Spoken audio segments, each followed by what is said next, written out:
চাকরি প্রত্যাশীরা সচিবালয় ঘেরাও করেছেন।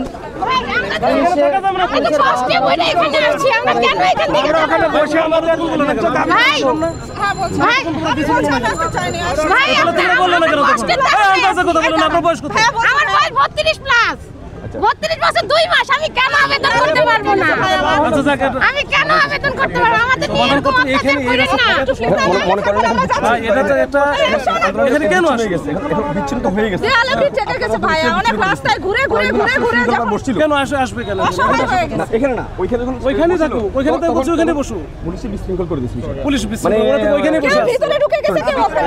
সবাইকে নিয়ে আসো, তোমরা সবাইকে নিয়ে আসো। ভাই ভাই আপনারা তো দেখতেছেন আমাদের চিনাবো মুখগুলো আপনাদের কাছে বারবার আসতেছে।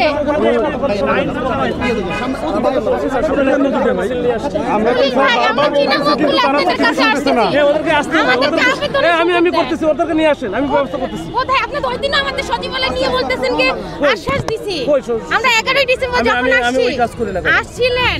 আপু আপু আপু মিডিয়ার সামনে এখন মাসুদ ভাই আমার কথা বলে আমি বলি আপনার ভাই ধরি আমাদেরকে একটু সাহায্য করেন। আমি চলে আসবে, আমরা তো মানুষ, আমাদেরকে নাই কোনো অধিকার নাই। ভাই মাসুদ ভাই ওদেরকে নিয়ে আসো, এই শোনো আশ্বাস দিতে হবে। এই আমাদের স্যার এভাবে কতবার দিয়ে ওদেরকে নিয়ে আসো। এই যে আমরা 64 জেলা থেকে আসছি ভাই, আমাদেরকে একটু সাহায্য করেন। আল্লাহ আপনাদের ভালো করবে, আমাদেরকে সাহায্য করেন, আল্লাহ আপনাদের ভালো করবে।